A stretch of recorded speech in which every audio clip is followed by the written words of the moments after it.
They say the earth without art would just be, get it? We circumnavigate the globe and traverse the local scene to bring you art and culture at their very best. From fine art, culinary art, performing arts, and even cultural events, you name it, and we have got you covered. My name is Kevin Kasioki, and I will be serving you this and much, much more each and every Friday at 8 p.m. only on KBC Channel 1.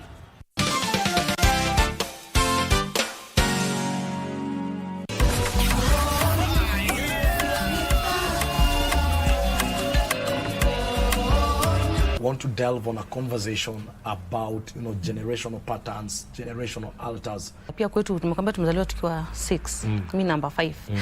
Big number 5 wenye walikuwa mbele yangu hawako wamemaliza shule. Number 1 after kufika class 7 alitoroka actually akaenda Somalia kutafuta life. Yeah, number 2 6. So unaona tunakuja kama tunarudi chini kutoka class 7. Huyu mwingine second born akadropia akiwa class 6. That born ndiye alijaribu sana. Akadrop akiwa class 3. Class 3? Yeah, class 3. Na wazazi wako wanaleta noma nini? After amechapa mtu huyu akaenda, niliamkanga tu nikaketi chini nikaambia God, if at all it's your will, niendelee kukaa kwa hii marriage, wacha nijue leo. Sasa Mungu ameniambiaje? Kanyanga kubwa. So that's how I left. Na ni mbio, asifikirie kuja kwa nyumba kuja pata unapaka. Yutani itakuwa tuna story nyingine mbaya. Mimi na feel something would have been done back then. Maybe kama prayers wange dig deep, hii kitu ingetuokolea kina sisi sasa. So hiyo kitu nilionanga na ni kitu yenye jumi ndio nimeidentify hiyo shida. So nisiposimama nivunje hakuna mwenye ataivunja.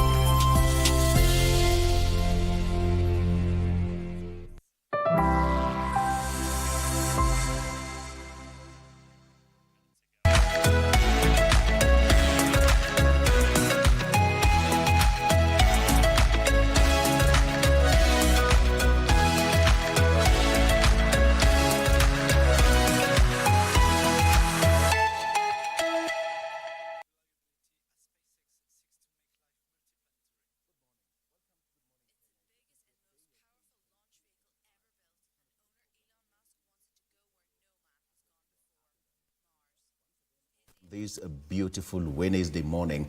It is the last Wednesday of the month of May, as we come to a close to this beautiful May. It's been a rainy one, but yes, I hope that is going to continue across the country. All right, today is a special day, being the 28th day of May. We have got a national prayer breakfast that is going to be held at the Safari Park Hotel here in Nairobi, where it has been held over the years, and we'll be crossing there later on in the next hour or so for that live event, which will be graced by President William Ruto, who is going to be the chief guest. Our reporters and colleagues are on the ground to bring us that event. But right about now, let's get into it and get updated on what's happening in the world of news by the one and only Marie Ambo. Marie, good morning. A very good morning to you, Victor. You're well? I'm okay. Good to see you. Looking great in red. Asante. You know that song, Lady in Red? Yes, I know it. I'm old enough to. She's dancing with me. I'm old enough to know it. That tells me, mimi na wewe ni Marika, sivyo? Oh, yes. Oh, yes. Thank you so much, Victor, and a warm welcome to you all joining us here in Nairobi and across the country. This is Good Morning Kenya, and as Victor has already alluded to, it's the National Prayer Day. Dignitaries, from across different parts of the country will be gracing that event together with our president, that is Dr. William Ruto. We'll be bringing you details of that, not just in this particular program, Good Morning Kenya, but also during our news coverage. But right about now, in the headlines, police are questioning 5 people over the abduction of Juja Member of Parliament, George Koimburi, as reports say that Karen Hospital refused to let DCI officers see him, and some members of Parliament are now pushing for the arrest of former Deputy President, that is Rigathi Gachagua, over remarks of fueling fears of election chaos in 2027. And over to the coast, President Ruto met with political leaders and says recent reforms in key sectors have helped bring down inflation from 9.6% to 3.5%, while in Kiambu, doctors have kicked off their strike, even though a court order tried to stop it at the last minute. Details coming up in this bulletin, and definitely sports at the tail end of this particular live broadcast. Now, governors are speaking out. They want development partners to work directly with counties through the Council of Governors, saying the national government is slowing things down. According to them, too many bureaucratic hurdles are getting in the way and delaying important projects on the ground. Speaking from Naivasha, Council of Governors Vice Chair Mutahi Kahiga said the delays are hurting progress in the counties. He's calling for changes, saying it's time to let devolved units actually grow and deliver results without all the red tape. The Council of Governors has yet again expressed frustrations over the delayed disbursement of additional funds meant to fund programs in the devolved units in the 2024-2025 fiscal year. According to the county bosses, the National Treasury has ganged up with the MPs to frustrate the implementation of health, education and agriculture projects, among others. We are yet, as counties, to actually receive the monies that were appropriated under the County Government's Additional Allocation Act. And it's barely how many days to the fiscal year end? When and until we address that issue of timely release of all disbursements, then some of these programs may always be having a reporting of below 50% in terms of performance. And you cannot blame it to the governors, you can't blame it to the county governments, we can't blame it to implementing agencies. And it is a fallacy for anyone to think that money reaching counties is not spent. We are perfectly capable of spending all the money within the timelines, and nobody else. In fact, the World Bank knows that better than anybody else. The governor spoke in Naivasha at a sensitization workshop on the second Kenya Devolution Support Program, a 4-year World Bank-funded program supporting implementation of devolution through strengthening county performance in financing, management, coordination and accountability. KDSP 2 seeks to build on the legacy of KDSP 1 with a sharper focus on reforms, performance and inclusion. As we all know, the country currently faces fiscal constraints which have affected available resources across the board. Yet within the challenge lies a great opportunity, an opportunity to rethink and strengthen on-source revenue collection at county level. Under KDSP2, OSR is a key reform outcome. The county bosses also called for the reinstatement of the Ministry of Devolution to oversee the implementation of devolved system of governance. It's a state department. So what are we saying? Is that our commitment to devolution? What we are saying is we would want a fully fledged ministry that is really ensuring that we stop teetering and we walk straight and make giant steps towards full realization of devolution. As the country enters the second decade of devolution, stakeholders meeting in Naivasha have termed KDSP2 as a more timely opportunity to reflect, to reset, and to recommit to a more efficient system of devolution. Reporting for KBC Channel 1 from Naivasha, my name is Joseph Wahungu. Thank you, Joseph Okungo, for that report. Now, some members of parliament want action taken against former Deputy President Rigathi Gachagua. They're calling for his arrest over comments he recently made during a media interview, remarks they say could stir up tension as the country heads towards the 2027 general election.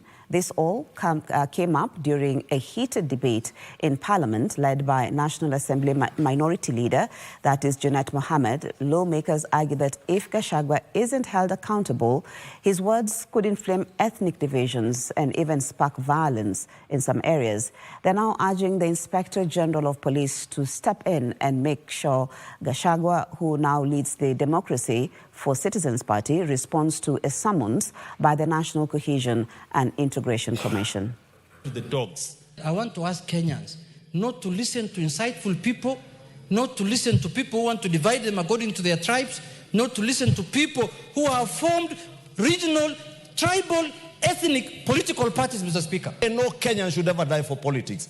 I want to agree with Honorable Junet that when we said that never again, we should never ever again entertain the politics of bloodshed in this country. Wajua yuko kama yule mtoto Mheshimiwa Spika ambaye wageni wakija unamficha kwa sababu ataharibu. Yule mpe mic tu kidogo Mheshimiwa Gashagwa ashaharibu kila kitu. Juzi ameenda kuchapa wale walikuwa na msupport ambao ni artist. Leo amewachapa. Kesho atafanya mengine na mengine. Kwa hiyo sisi tunasema rais shika kasi. Sisi tuko ndani ya broad based government na tutakusukuma mbele. It's about time we call out the NCIC, we call out the National Police Service, we call out the IG for selectively, for being selective on matters, law, Honorable Speaker, because it's about time Wamunyoro be arrested. I know some guys are fearing that maybe his community or this and that will bring something. We don't care. Kenyans are 42 communities in this country. And the law should be, applied the way it is, fair and square. I just want to really support this motion because I cannot imagine in any way as a country, as the young people of this country, that we can be taken back to what happened in 2007. And anyone who supports that kind of utterances, Honorable Speaker, I'd just like to say to them, shame on you. Anybody who believes that Ruto must go away, then they must remove them through an election. Not what was staged on 26th of June last year, which in itself was an attempted coup. Police say they are making progress in the case of Juja Member of Parliament George Koimburi's alleged abduction. Inspector General of Police Douglas Kanja says 5 people have already been questioned and their statements recorded. But there's a twist. Detectives haven't been able to access the Member of Parliament himself.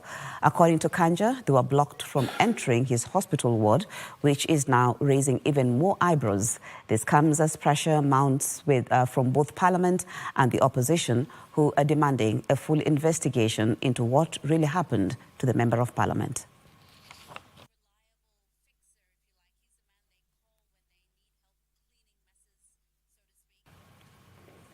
We'll see if we can bring you that story a little bit later. Doctors in Kiambu County have officially downed their tools despite last-minute efforts by the county government to stop them. The county tried to block the strike through a court injunction, but it wasn't enough to change the doctors' minds. According to Dr. Abidan Mwachi, the national chair of the Kenya Medical Practitioners, Pharmacists and Dentists Union, the strike is a result of long-standing frustrations. He says doctors in Kiambu are dealing with serious issues: no access to medical cover, being stuck in the same job group for years, and even being transferred arbitrarily.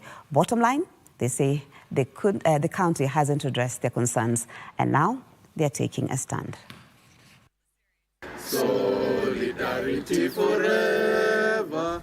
The Kenya Medical Practitioners, Pharmacists and Dentists Union had issued a 21-day strike notice that lapsed on Monday, ushering in the strike. Solidarity forever. The strike comes hours after the county government failed to obtain an injunction to halt the strike at the 11th hour.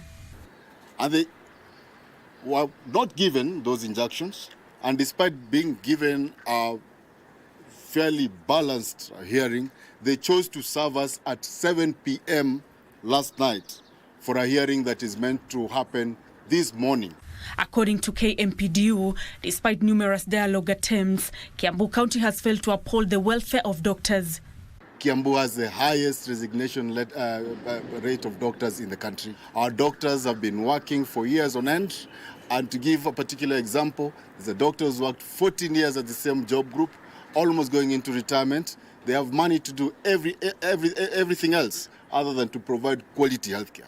23 new brick and mortar white elephants being built, but there is no money to hire specialists at the specialist remuneration. When a doctor raises such issues, they are transferred arbitrarily. A single doctor has been transferred up to 5 times within 6 months. We cannot continue working any longer more than 40 hours per week, being denied leave, and our seniors being threatened if they offer the doctors leave. The union says that despite the doctors offering critical services, they have been unable to access treatment, leading to a surge in fundraising drives. Kiambu has the highest number of doctors either undergoing rehabilitation or already admitted because of drug abuse and alcoholism. During the strike, one doctor will be on call at the casualty and emergency departments to stabilize critical cases before referring them to another county for further care. I want to advise our people of the neighboring counties to sympathize with our patients from Kiambu because they'll be seeking services from them. Only patients in the ward that will remain as of now are patients who are critical, and as soon as they are stable enough to be discharged, they shall be discharged. All the patients in the ICU shall remain in the ICU, and our doctors in ICU shall continue to attend to them. All other services that are not essential, be they clinics, be they rounds, be they other pharmacy, dental procedures, shall not be conducted in any hospital. A spot check in hospitals in Kiambu revealed that clinical officers are seeing patients, but they cannot admit them. Thank you, Nancy Okware. President William Ruto says the economy is bouncing back thanks to key reforms in agriculture, tourism and manufacturing. Speaking during a meeting with leaders from Coast Region at State House, Nairobi, Ruto said the changes made over the last 2 years, 2.5 years that is, are finally paying off. According to him, inflation has dropped significantly from 9.6% down to 3.5%. He also touched on land issues that have long plagued the coast, telling leaders from the 6 counties that his government is actively working to resolve historical land injustices. That includes tackling the squatter problem and issuing title deeds to the locals. Days after hosting leaders and residents from Ukambani region, President William Ruto on Tuesday morning met with leaders from Mombasa, Tana River, Kilifi, Lamu, Kwale and Taita Taveta counties to drum up support for key government projects in the region. The head of state used the occasion to state the country's economic progress. The economy of Kenya in 2 years, we have overtaken Angola, we have overtaken Ethiopia. In 2022, our economy was number 8 in Africa, 8th largest. Today, we are the 6th largest economy in Africa. Ruto says the effect of the economic growth is a drop to inflation from 9.6% to 3.5%. Many people cannot believe it could happen. Foreign exchange reserves ambayo tulikuwa nayo was about $6.something billion. Now we are closing almost $10 billion of foreign exchange reserves. And that is the reason why today we can now discuss how to build the roads. That is why we can even do the securitization, because we can go to the market and borrow at reasonable rates. There was no way we would have gone to the market if our economy had, if we had defaulted. Ruto further told the leaders from the 6 counties of the coast that his administration is sorting out historical land injustices in the region. Bei ya kahawa imeongezeka per kilo from 50 shillings to 150. This year, 3 times what it was. Ile matatizo tumekuwa nayo ya mambo ya sukari, I have sorted it out. Go to any big town today in Kenya. Go to Mandera, go to Garissa, go to anywhere. The largest housing development is affordable housing. Mining Cabinet Secretary Ali Hassan Joho and his sports counterpart Salim Vuria rallied leaders from the region to support the broad-based government in the run-up to the 2027 polls. Wale ambao hawataki ni wao, sisi tuwataka. Na kila wakikataa sisi tuko. Kukipungua huko sisi tuko tayari kufanya nini? Kujaza. So mimi yangu tu ni kupatia shukrani na kuhakikishia kwamba sisi kama watu wako tutafanya ile kazi ambayo umetupatia. That we are sitting like this mpaka na Joho hapa namna hii. Kwa sababu saa ingine tumekuwa mmoja ako huku na kundi lake, mmoja ako huku na kundi lake, lakini safari hii sote tuko ndani ya broad-based. Sasa tuachie huyu rais atuambie twende right na twende right. Akisema twende left, twende left. Kama watu wa pwani, ili tukae katika hiyo serikali na hiyo inayokuja, tukae hapo ndani. Ya kwamba uhusiano wako wewe na baba Raila Amolo Odinga utaendelea. Na kwamba tutaendelea sisi tukiamini ya kwamba mpaka. Inspector General of Police Douglas Kanja is asking Parliament for more funding, specifically 6.3 billion shillings to help recruit and train 10,000 new police officers. Speaking before the National Assembly's Administration and Security Committee, Kanja said the current allocation of 2.9 billion shillings isn't enough to meet the target, especially with the 2027 general election on the horizon. He also shared that the National Police Service is planning to bring in the Ethics and Anti-Corruption Commission along with tech tools to keep the recruitment process clean and transparent. The exercise is expected to kick off next month. For the last 3 years, the National Police Service has not conducted nationwide recruitment. During the period, at least 4,500 officers have since left the service. To fill the vacancies, the National Police Service wants to recruit and train at least 10,000 police officers. Do whatever it takes to ensure that. Inspector General of Police Douglas Kanja, while briefing the National Assembly Administration and Security Committee on measures to put to ensure the recruitment is transparent, also decried inadequate budgetary allocations, requesting for an additional 3.5 billion shillings on top of the 2.9 billion shillings currently allocated. And in order for us to recruit and train around 10,000 police officers, we need around 6.3 billion. So that means that we are down by around. You can get the budget for training, kitting, the huge budget. It is so big. We will fight to ensure that IG and the command gets that. It is their role. But please, that what belongs to the commission should be ring-fenced for it. According to the Inspector General, the recruitment exercise scheduled for June will be merit-based and free from corruption. To enhance integrity, the IG revealed that recruitment officers will undergo a lifestyle audit. The idea is to address inclusivity, transparency, accountability, and public confidence. But hidden into all that is to address the issue of corruption.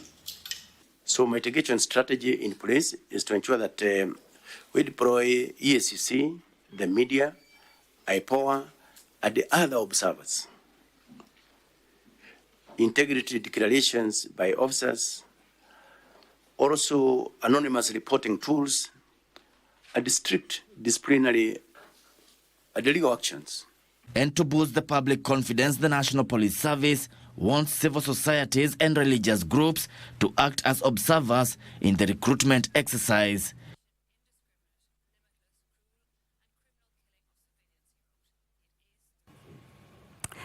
And thank you, Kevin Washera, for that report. We head to Safari Park, where we are joined by Mike Migwi. My colleague is at the Safari Park Hotel and telling us more about what's happening in as far as the National Prayer Day is concerned. Mike, if you can hear me, take it away and just bring us up to speed with what is happening there.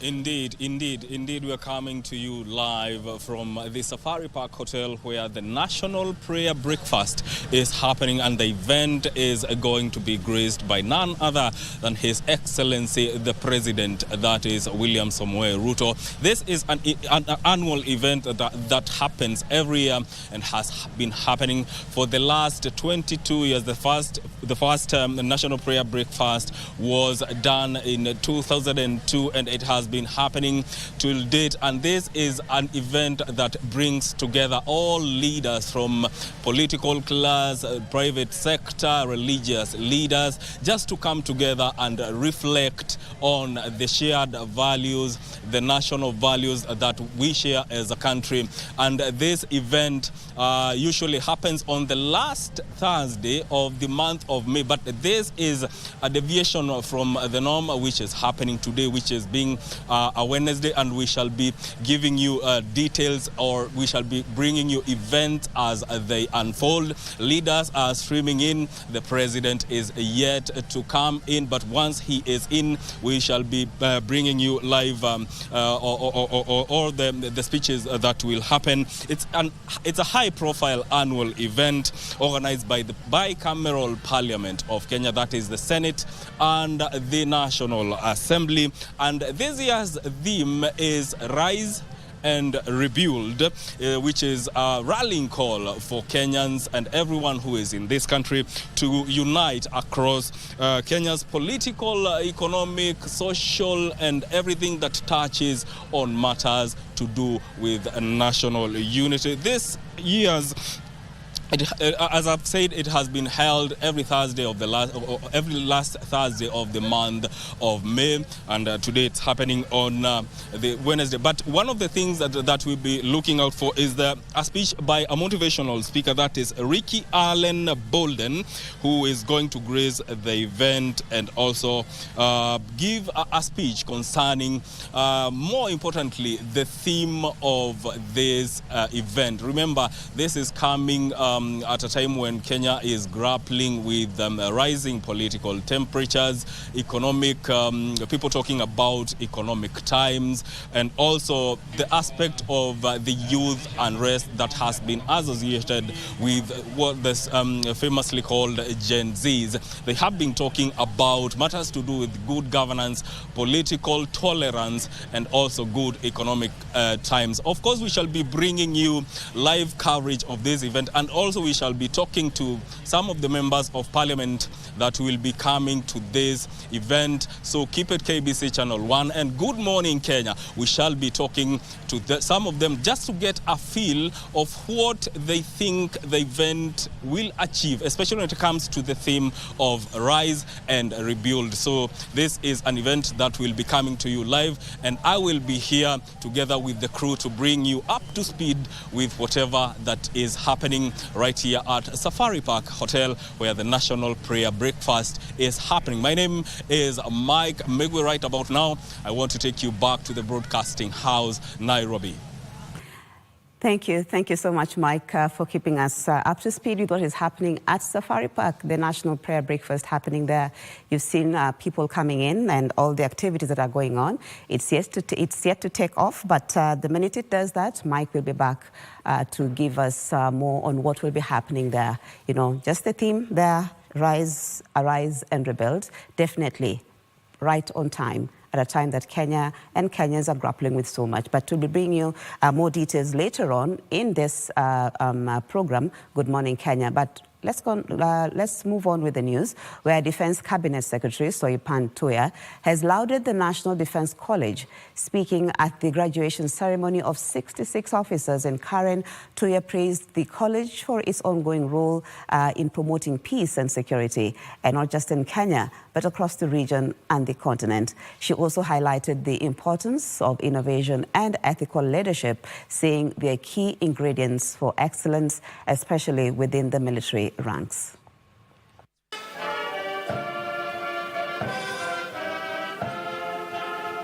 The graduation ceremony for course 27 of 2024-2025 marked the culmination of 49 weeks of a rigorous and transformative academic program for 66 participants drawn from Kenya Defence Forces, various ministries and allied nations from across Africa and Asia.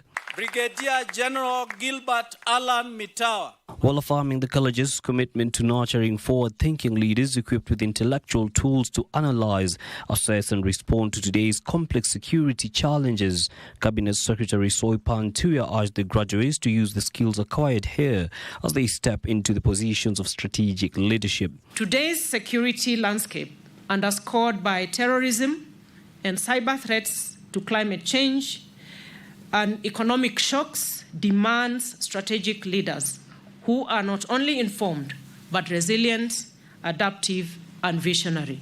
This evening, as College Commandant Lieutenant General Juma Munyikai reiterated the college's commitment to train and develop the capacity of potential decision makers in government, ensure interoperability to address contemporary challenges and other emerging security threats jointly while developing abilities to work together. Engaged in rigorous academic study, strategic analysis, and practical exercises, honing their ability to think critically, act decisively, and lead with integrity. Be the leader whose presence inspires trust, unity, and performance. Lead by example. Let your integrity, professionalism, and strategic foresight light the path for others. The graduates were further urged to uphold the highest principles of duty, honor, and service. The allied countries that participated in this year's course are Botswana, Burkina Faso, Burundi, Egypt, Ethiopia, India, Malawi, Namibia, Nepal, Nigeria, Rwanda, Somalia, South Sudan, Tanzania, and Uganda. The judiciary has called on the Director of Public Prosecutions, Renson Igonga, to take appropriate action within his constitutional mandate against Senior Counsel Abdinasser Abdullahi for disparaging the institution, its leadership, and the judges with relentless and baseless claims of corruption. Last week, the judiciary took the unprecedented step to request the ODPP to call for investigations into his conduct. At a press briefing, judiciary spokesperson Paul Ndemo said that as an institution, they have reiterated their openness to scrutiny and their will to be held accountable by urging persons with credible evidence of misconduct against the staff to present it. And unprofessional of an advocate with the status of senior counsel, but potentially serves to erode public confidence in the judiciary and eventually undermine the rule of law, which is one of the ideals upon which our constitutional democracy is founded.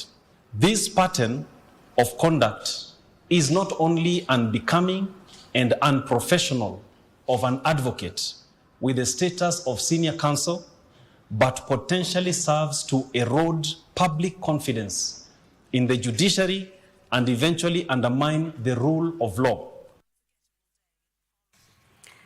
And detectives probing the murder of Kasipul member of National Assembly, that is Charles Ongondowere, have until June 26 to complete investigations on businessman Philip Aroko. Justice Diana Kavedza of the Kibra High Court further released Aroko, the alleged financier in the murder, and retained the 300,000 shillings bond and strict conditions that had been set by the Jomo Kenyatta International Court. The Office of the Director of Public Prosecutions had requested for continued detention of Aroko, citing he has crucial information that is important to the investigations. Tuesday at the Kibra Law Court, and businessman Philip Aroko was presented after 8 days in custody. But I still presented myself to the police station where the orders indicated that I was supposed to be. So actually they found me there. That confirms the compliance.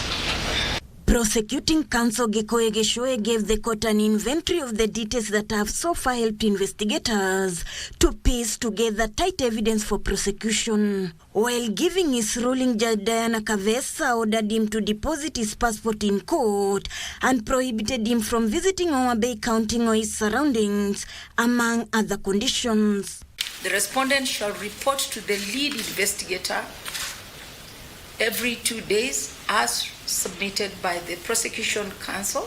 So far, 12 suspects have been arrested, with 11 of them in custody as investigations into Ere's murder on 30th April this year continues. After being rearrested last Monday, Aroko is free after adducing compelling reasons to the court, albeit with strict conditions. At the Milimani, local petitioners challenged the manner in which numerous key positions within the Kenyan Public Service have been filled. In the petition, Lempasu Yanka seeks to stop the president from appointing additional advisors and also senior appointees, arguing that is ballooning the wage bill. Duplicative, because there is a very competent civil service that we believe is underpaid, but these political appointees and cronies are paid millions of shillings.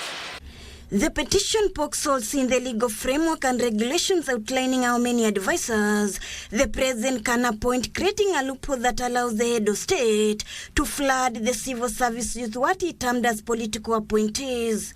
There is nothing that the so-called legal advisors or human rights advisors can advise the president, which the office of the Attorney General cannot. Elsewhere in Mombasa, Shakil Ali Mohammed, who has been accused of stealing 6.9 million shillings from his employer Gateway Marine Service in Mombasa, will remain in custody for 8 days. Appearing before Mombasa Senior Resident Magistrate Gladys Olimo, Shakil denied the charges. In view of the foregoing, the court sides with the prosecution that the documents presented in court on 23rd May 2025 be verified in order to establish their authenticity. The matter will be mentioned on June 5th. Ruth Wamboi for Good Morning Kenya.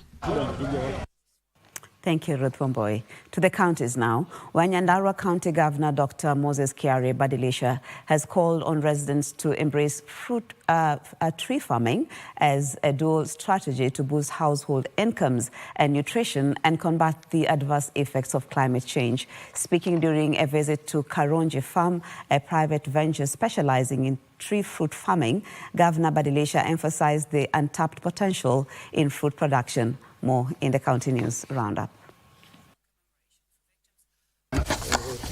Nyandarua County Governor Dr. Kiare Badilisha says county government is continuously developing partnerships to support contract farming arrangements for select crop varieties in order to ensure market and price guarantees. The beauty of using fruit trees is that they have got very good canopy, but at the same time, you still earn a living through the trees.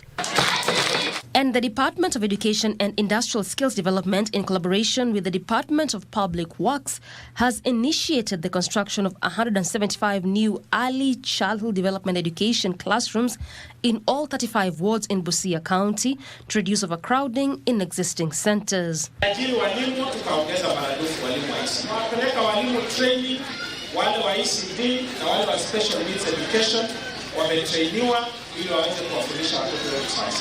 Finally, the Kenya County Government Workers Union has raised concerns over the failure by county governments to remit workers' pension contributions, accusing them of withholding over 40 billion shillings meant for the local authorities' provident fund.